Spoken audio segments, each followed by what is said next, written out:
Xin chào các bạn. Thì hôm nay chúng ta sẽ tìm hiểu về cơ chế bảo mật ở trên Access Point ha. Hôm nay mình sẽ tìm hiểu về WPA 3 Enterprise. Thì hồi xưa mình đã có WPA 2 Enterprise, thì bây giờ mình nâng cấp lên mình có WPA 3 Enterprise thì nó sẽ bảo mật tốt hơn. Thì giờ doanh nghiệp mình hiện tại đã triển khai Intune, Entra ID và Endpoint Security. Thì bây giờ tới cái phần không mạng không dây Wi-Fi, mình cũng cần phải sử dụng WPA Enterprise ha. Thì để triển khai được WPA Enterprise thì hệ thống mình phải có Domain Controller là một. Cái thứ hai là mình phải có Radius Server ha.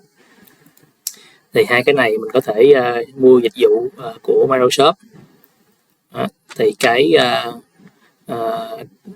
Domain Controller nó sẽ tương ứng với thì mình sẽ cần cái Domain Controller ha. Cái Domain Controller thì ở trên Microsoft đó chính là cái dịch vụ Entra Domain Service ha. Đó, mình cần phải mua cái license này là thứ nhất. Rồi đối với cái Radius Server thì mình cần phải mua cái máy ảo ha, dịch vụ máy ảo VM của Microsoft, và mình sẽ cài cái Radius Server lên đó. Thì đối với hai cái dịch vụ này, khi mình sử dụng của Microsoft thì nó tốn rất là nhiều tiền ha. Để giảm chi phí cho doanh nghiệp thì mình sẽ có một cái cách khác, nghĩa là mình sẽ dựng một cái standalone server, sau đó mình cài Domain Controller và Radius Server lên cái máy đó ha. Thì cái máy đó tất nhiên mình sẽ tốn tiền mua physical server và mua cái license Windows Server. Nhưng mà nếu mà tính ra thì đâu đó khoảng chừng 2 năm là mình có thể lấy lại vốn ha cho cái phần đầu tư đó. Thay vì là mình mua cái dịch vụ của Microsoft thì bù lại nếu mình dùng của Microsoft thì mình đỡ mất chi phí cho IT maintain, còn mình tự dựng thì sẽ cần IT maintain cho nó ha. Thì mọi người có thể cân đối cái chi phí. Ở đây mình sẽ sử dụng cái phương án là cài một cái máy server on-prem, sau đó cài Domain Controller và Radius Server lên chung một máy đó ha, để mình làm cái bài lab này để triển khai cái WPA 3 Enterprise cho doanh nghiệp ha. Rồi ở đây mình sẽ cài một cái máy ảo ha, Win Server, cài cái máy ảo đây ha. Rồi sau đó mình sẽ cài cái Domain Controller và Radius Server lên cái máy ảo này ha. Ok, bây giờ mình sẽ remote desktop vô cái máy ảo này để mình tiến hành làm lab ha. Rồi đây là cái máy ảo đó. Đây là cái máy ảo sử dụng Windows Server này, Windows Server 2022 ha. Đó. Rồi đó, Windows Server 22, và mình sẽ cài cái Radius Server và Domain Controller, sau đó mình sẽ sync với lại cái Azure AD ha. Đó. Rồi ok, đầu tiên mình sẽ cài cái Domain Controller ha. Đó, mình sẽ theo cái hướng dẫn này để mình làm cài Domain Controller. Rồi mà mở Server Manager, Add Role and Feature, rồi mình sẽ làm theo hướng dẫn ha. Đây, Add Role and Feature ha. Rồi ok, next. Rồi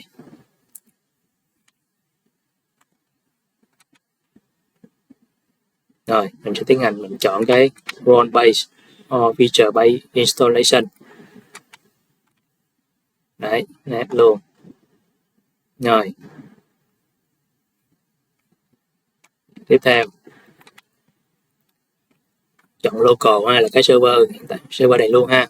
Server role tích vô cái Active Directory Domain Service ha. Rồi mình chọn cái server này luôn ha.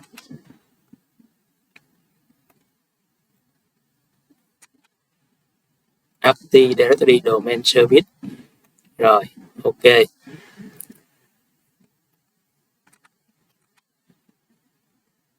List add feature, next để mặc định. Rồi, next confirm install. Rồi, ok. Add feature, next. Rồi, để mặc định ha.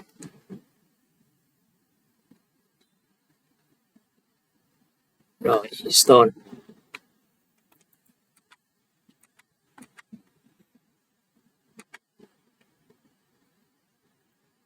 Rồi, sau khi cài xong mình sẽ promote nó lên là domain ha.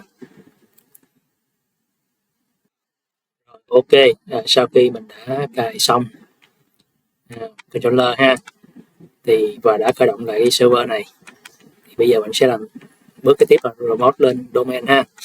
Rồi bây giờ ở trong đây mình sẽ thấy cái cờ màu vàng đó, giống như ở đây hướng dẫn đã nói ha. Rồi mình sẽ chọn vô nó và chọn promote nó lên domain controller. Rồi ok ha. Rồi chọn add a new forest ha, root domain name. Rồi chỗ này là mình đặt cái gì cũng được ha, không nhất thiết là phải đặt trùng với lại cái tên domain ở trên Entra ID ha, và mình cũng không được đặt trùng đó. Ok.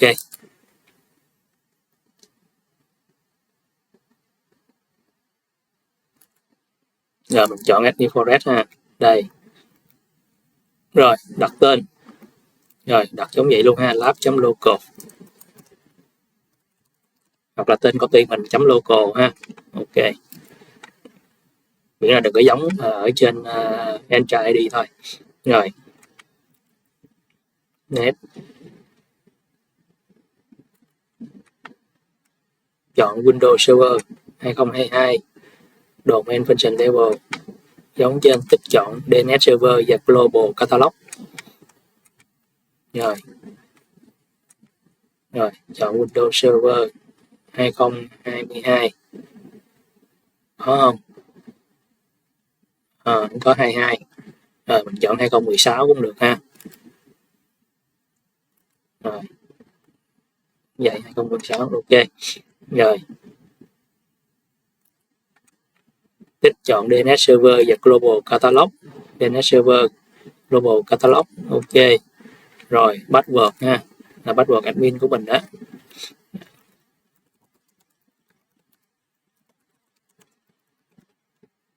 Rồi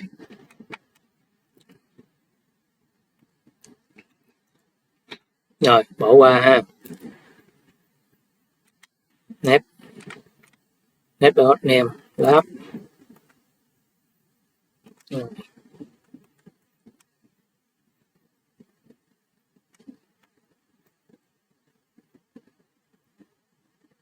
Rồi nó tự động hiện chữ lab luôn rồi ha.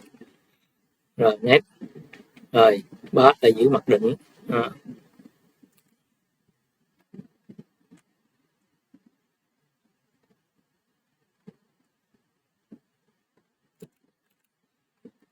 Rồi phần path này giữ mặc định net luôn. Rồi review option net luôn. Rồi check, click install. Rồi ok.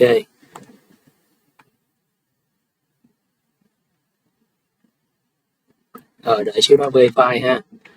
Rồi sau đó mình sẽ install và reboot lại máy ha. Rồi nó tự reboot luôn. Rồi phần 3 verify, mình đợi chút xíu ha. Rồi install. Rồi server mình đã reboot xong ha, đã xong bước này. Bây giờ mình sẽ verify lại nha.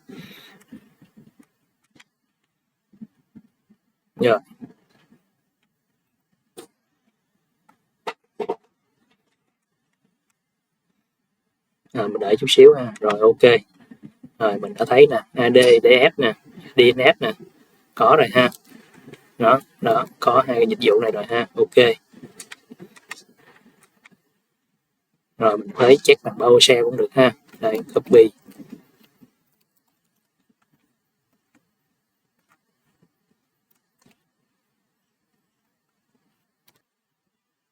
Đó.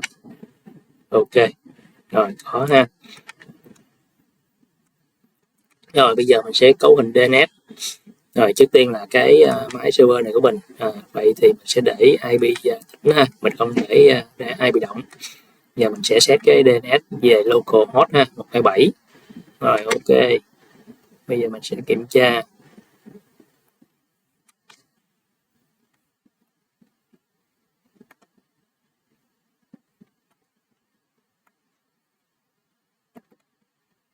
Rồi ở đây là mình DHCP server, mình đã cấp IP tĩnh dựa theo cái MAC address của cái máy này ha, thành ra ở đây mình không cần set tĩnh ở chỗ này. Rồi hiện tại cái máy của mình là 1.7 ha. Rồi DNS thì mình đang chọn về localhost đúng rồi ha. Ok,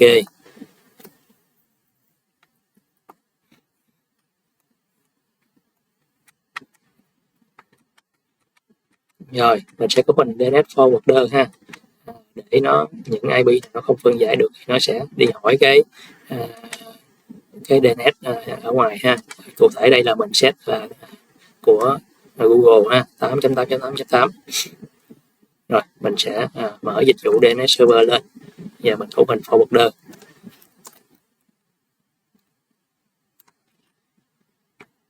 Rồi property.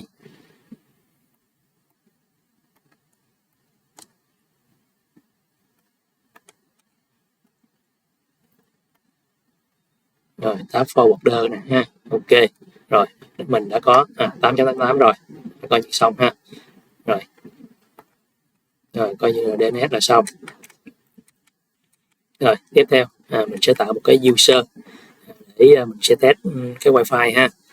Thì mình có thể sử dụng user 1, user 2, user 3, user 4 gì giống như bài lab trước cũng được, nhưng ở đây thôi mình tạo một cái user mới ha, là wifi user. Rồi có cái mật khẩu là password 23 ha. Rồi ok, mình sử dụng PowerShell để mình tạo user. Rồi copy cái này ha, copy, mình sẽ dán vô đây ha. Rồi bây giờ mình sẽ nốt lại cái tên user và cái password ha. Rồi tên user và mật khẩu, đây là mật khẩu ha. Rồi để lát nữa mình dùng wifi sử dụng username và password này. Rồi ok, rồi mình kiểm tra có user tạo chưa ha.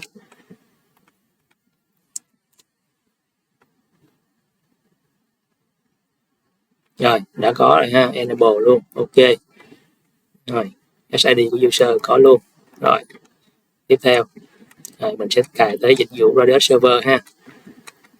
Rồi mình sẽ tận dụng cái máy domain controller này luôn, tại vì mình tạo cho một cái máy khác đỡ tốn cái tài nguyên ha. Nếu mà mình cài trên máy khác thì trước khi mình dựng server đó thì mình phải cho domain trước ha. Rồi bây giờ mình sẽ dùng PowerShell để mình install dịch vụ luôn cho lẹ ha, tại vì mình sử dụng cái giao diện đồ họa. Rồi select luôn đi, xóa bớt cho đỡ rối mắt.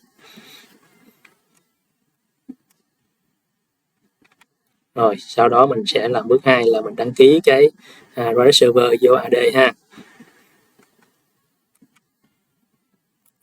Rồi mình phải đợi nó cài xong đã.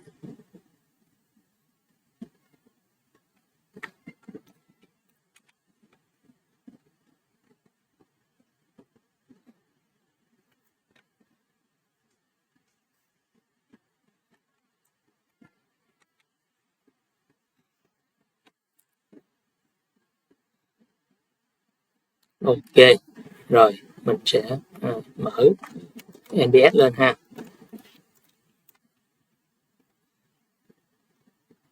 Rồi phải chuột NBS local và register server in Active Directory ha. Phải chuột ở đây, register server. Rồi ok, rồi ok, rồi mình phải register vô, mình phải đọc được cái user wifi hồi nãy ha. Rồi tiếp theo mình sẽ cấu hình cái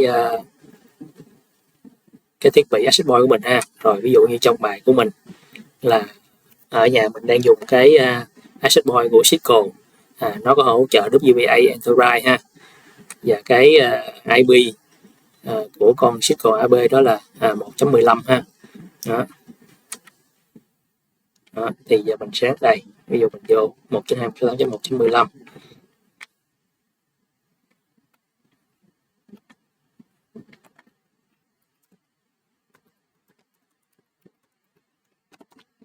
Đó, đây là giao diện quản trị của cái con access point mình ha.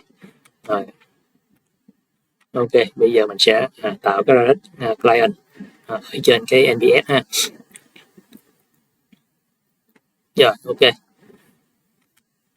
Đây mình sẽ vô cái này. Đó. Rồi.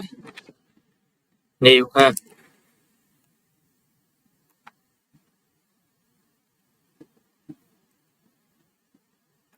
New. Ok. Rồi. Đặt tên ha, của mình là xài Cisco thì đặt Cisco AB, tùy mình muốn đặt gì đặt ha. File name. Rồi. Đây là IP. Đó. IP của mình là 1.15 ha, của con access point đó. Rồi mình verify để coi nó nhận ra được không ha. Rồi có ha, ok, nó hiểu, nó nhận được. Rồi cái này là cái secret, để hai bên nó có thể hiểu được nhau ha, nó có thể chứng thực được với nhau. Rồi mình copy cái này, mình dán vô trong notepad luôn ha, để một lốt nữa mình cấu hình ở trên con access point cũng giống vậy ha, cần phải có cái secret này. Rồi ok.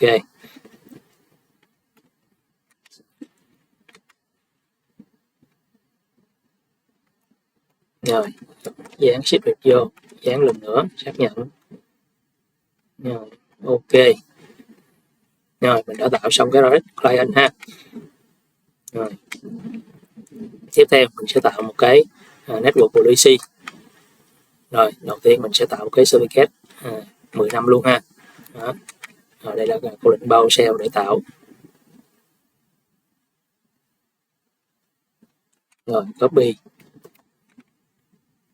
Rồi mình sẽ dán vô PowerShell. Đây. Ok. Rồi tiếp theo trong cửa sổ NBS ha, mình mở NBS Server Manager Tool. Rồi từng bước ha. Server Manager. Rồi Network Policy Server, Network Policy đây ha. Rồi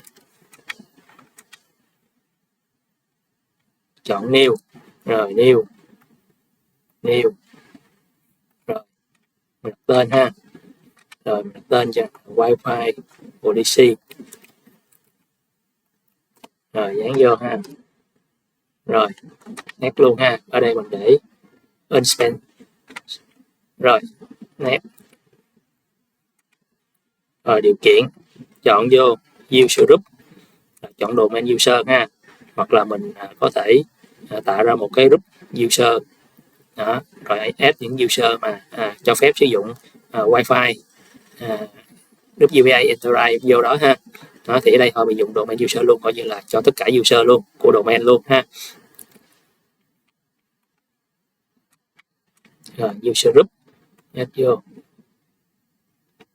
Add group domain user, domain đây, domain user ha. Ok.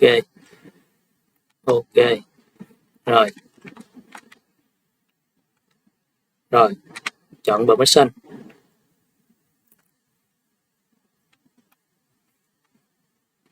Rồi cho phép ha. Rồi bây giờ tới cái bước authentication. Mình sẽ chọn cái gì?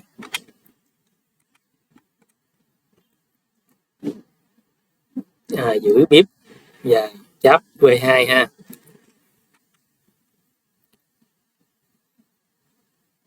Rồi ở đây mình giữ cháp V2 nè,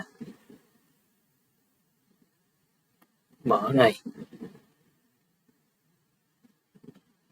Rồi,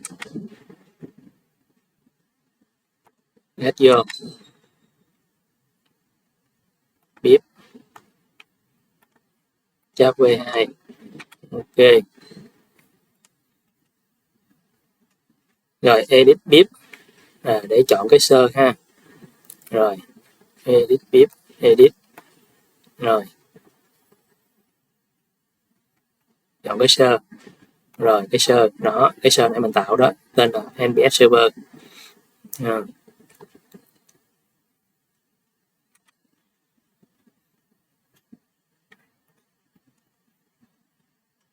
try 2 lần ha. Ok. Ok.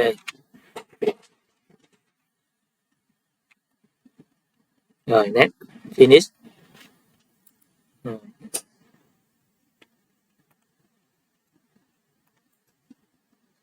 Finish. Rồi mình đã có cái wifi policy ha. Rồi policy của bạn phải nằm trên policy mặc định. Rồi đang nằm trên cùng rồi ha, đúng rồi ha. Rồi ok, order là bằng 1 đó. Rồi tiếp theo. Rồi user ở trong cái domain user thì tất nhiên có quyền login rồi. Ok.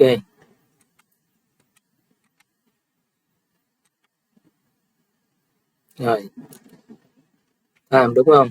Rồi ok, đúng luôn.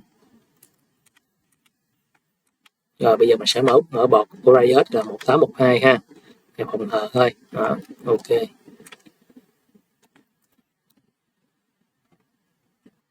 Rồi ok. Rồi bây giờ mình sẽ tiến hành cấu hình trên access point ha. Đó, với là cái thông số là hồi nãy nha, đó là IPS server IP là 1.7 và cái bọt 1812 và cái secret ha. Rồi thì lúc đó mình mới kết nối được ha. Rồi đây là giao diện cái con SQL của mình ha. Bây giờ mình sẽ add cái Riot server vô.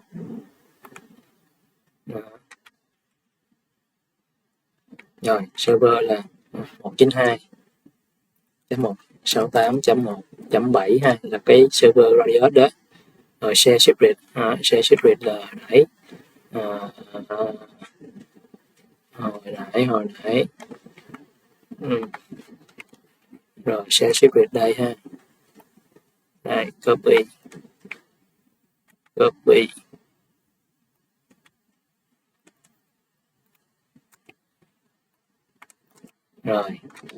rồi đúng không ha? Ok, bọt 1812 rồi đúng luôn, apply. Rồi mình đã có ha. Rồi tiếp theo mình sẽ tạo cái SSID ha, nghĩa là tạo cái sóng wifi đó. Và đẩy cái Riot server vô cái đó ha. Bây giờ mình sẽ tạo trước luôn. Rồi ví dụ mình nêu một cái. Rồi test đi.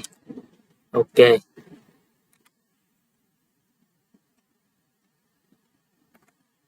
Rồi chọn bằng tầng 5 thôi. Rồi security.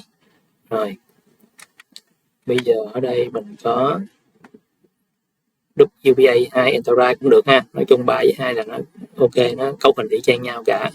Rồi mình chọn đây.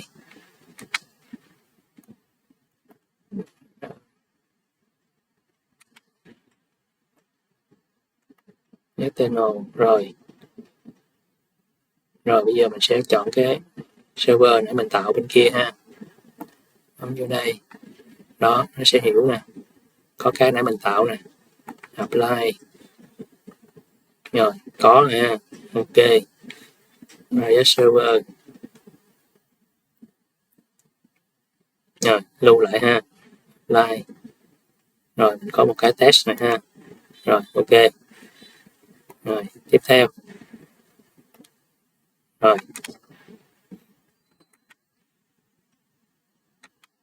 Rồi, tiếp theo là mình phải xin cái account Wi-Fi user từ ở trên cái máy domain controller này lên cái Entra ID ha. Đó.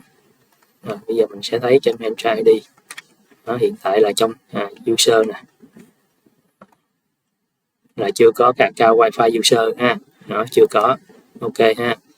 Rồi tiếp theo mình coi thử coi là có cái test chưa ha.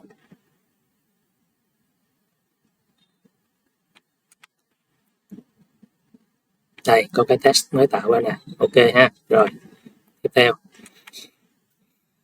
rồi mình cần phải cài cái tool AD Connect ha. Thì cái tool này có thể cài trên một cái máy khác, nhưng ở đây mình cài chung lên một cái máy này luôn ha, cho đỡ tốn tài nguyên. Đó.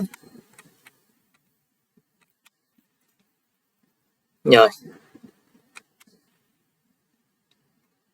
Rồi. Mình đã download về rồi ha. Đây, nó đây. Đó, mình duplicate chạy ha.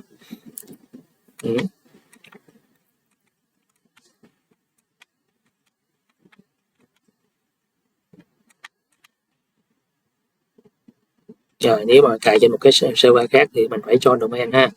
Và mình phải chọn cái DNS về cái máy DC ha. Rồi bây giờ mình cài chung mình ra cũng không sao hết. Rồi ở đây mình phải có cái tài khoản của Entra ID ha. Đó, và cái tài khoản AD đó. Rồi bây giờ phải chạy file đó, mình đang chạy ra đây ha. Đó. Rồi, continue. Rồi mình sẽ sử dụng address đúng không? Rồi dùng address cho nhanh ha. Rồi address.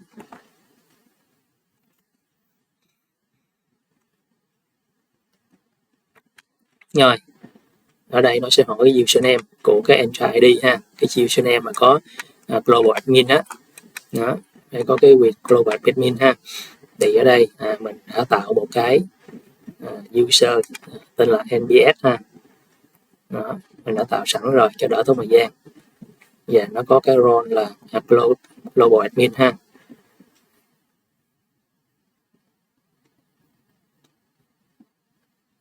Đó, global admin. Ok.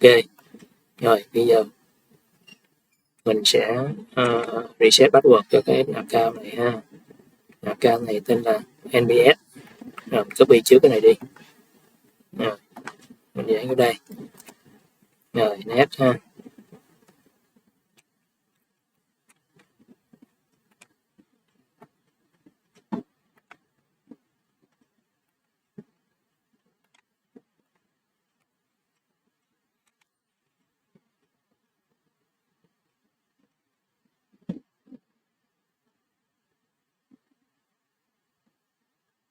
Rồi.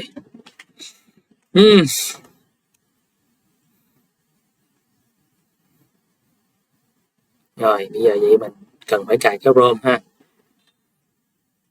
Ok. Rồi mình tạm thời dừng chút xíu để mình cài cái ROM ha. Rồi mình vừa cài cái Google Chrome. Rồi bây giờ mình làm lại bước này ha. Đấy.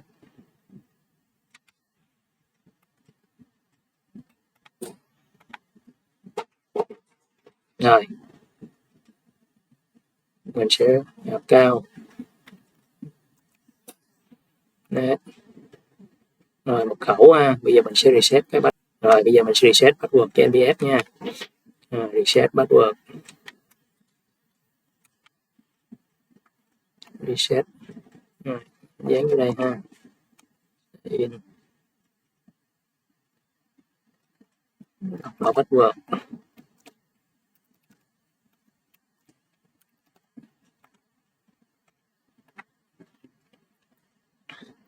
Rồi bước tiếp theo thì là tài khoản của admin ha, tài khoản của cái local này, của cái máy này, của cái domain controller á, đúng không? Rồi log admin. Rồi mật khẩu. Rồi net.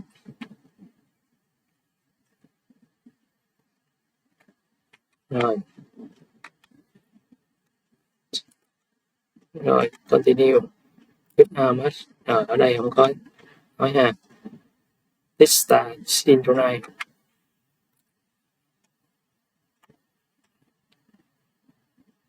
Rồi, ok, install luôn. Rồi giờ mình đợi ha. Rồi, mình đợi nó cài. Sau đó mình sẽ verify ha. Ở trên cái Entra coi nó có cái user wifi hay không ha. Rồi ok, mình đã cài xong cái Entra Connect ha. Exit. Rồi bây giờ mình sẽ kiểm tra ở trên cái Entra coi nó có xin thấy được cái wifi user không ha.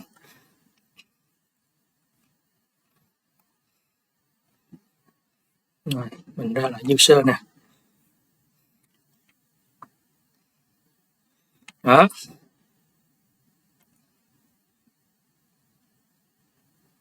Bây giờ nó đã xin cái wifi user lên và đồng thời nó đã đổi luôn cái đuôi domain ha.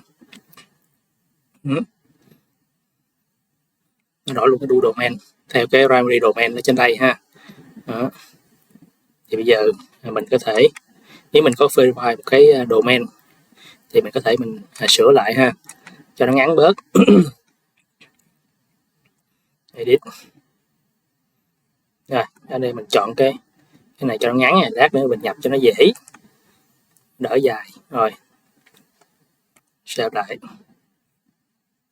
Rồi ok.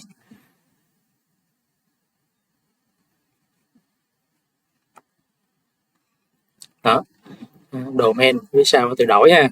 Đó, tự đổi giờ theo cái thông tin của domain ở trên cái Entra ID.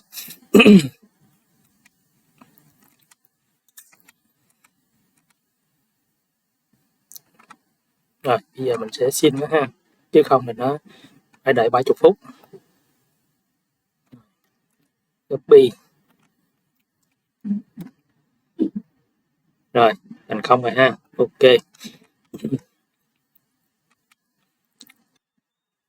Rồi bây giờ mình sẽ kiểm tra cái user wifi user ha. Mình bấm vô đây, mình vô admin tool, user and computer.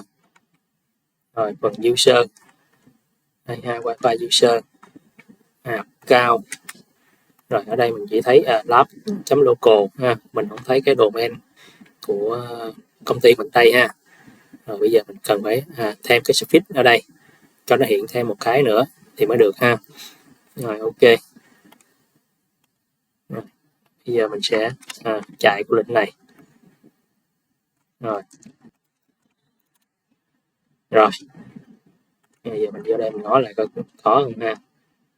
Cao đó, có rồi ha, có cái thứ gì rồi nè. Ok. Rồi bây giờ mình sẽ làm gì, kiểm tra. Rồi khỏi kiểm luôn, mình vô đây là mình đã thấy có rồi nè. Rồi bây giờ mình sẽ chỉnh lại cái đuôi trong cái này luôn ha. Rồi wifi user, wifi user. Rồi mình chọn cái domain của mình ha. Apply. Ok.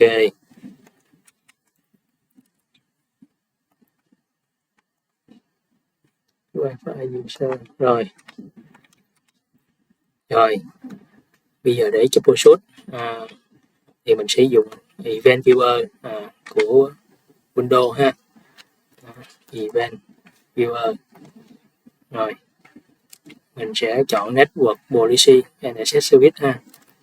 Network nó nằm ở trong custom view server role network policy. Đấy.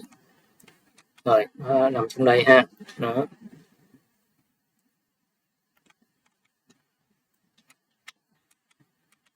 Ok. Rồi bây giờ mình sẽ test ha. Rồi bây giờ mình sẽ test trên cái máy tính này trước ha. Mình mở Notepad lên, mình dán vào đây ha. Rồi bây giờ mình test wifi user password 123.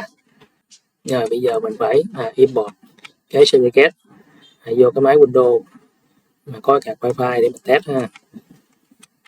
Rồi. Copy.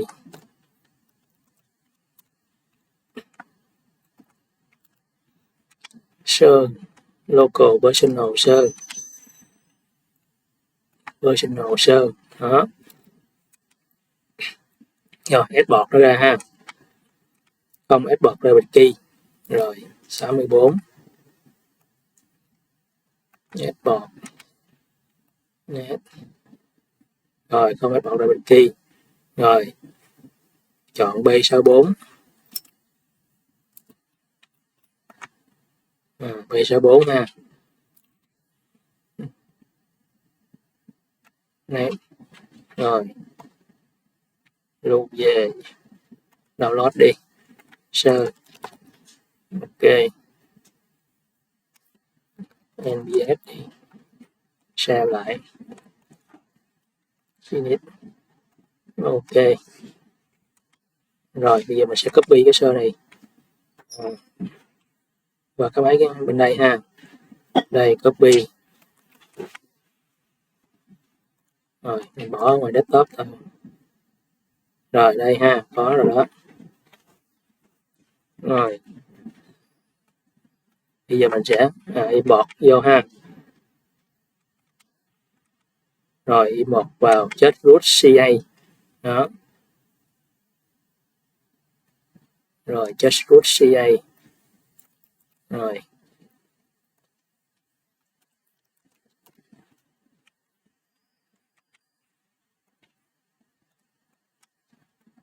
rồi mình sẽ import vô đây ha, import đó. Rồi mình chọn tới cái file ở ngoài desktop ha, desktop. Rồi chọn nó. Rồi có lưu ý gì không, nó là cái cho chắc ha. Rồi finish. Ok,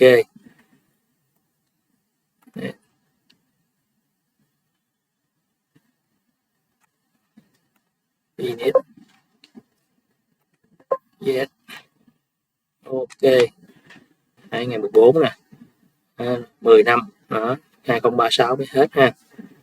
Rồi bây giờ mình sẽ tiến hành mình join wifi. Wifi test ha, test rồi. Đây connect.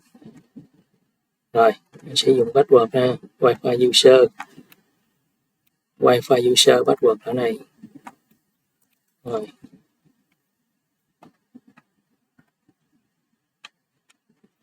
wifi user password. Ok, ok, connect. Rồi connect thành công rồi ha. Đó, có internet luôn, thấy chưa?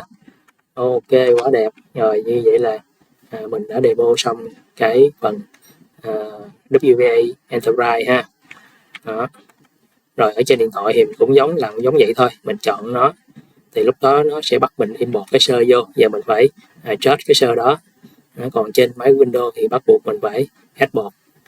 Ở trên cái Radius server giờ mình sẽ import ha. Còn không thì mình phải chỉnh cái profile lại, mình bỏ cái validate certificate đi ha, thì mình mới bỏ qua cái đó. Rồi cái bài lab nâng cao tiếp theo thì thay vì mình sử dụng user and password để mình chứng thực cái Enterprise đó, thì mình sẽ chuyển qua mình sử dụng TOS ha, nghĩa là mình sẽ sử dụng certificate đó, lúc đó mới thực sự là bảo mật ha. Rồi đó. Rồi bây giờ mình sẽ hẹn các bạn ở một cái bài lab nâng cao kế tiếp ha. Ok, bye bye các bạn.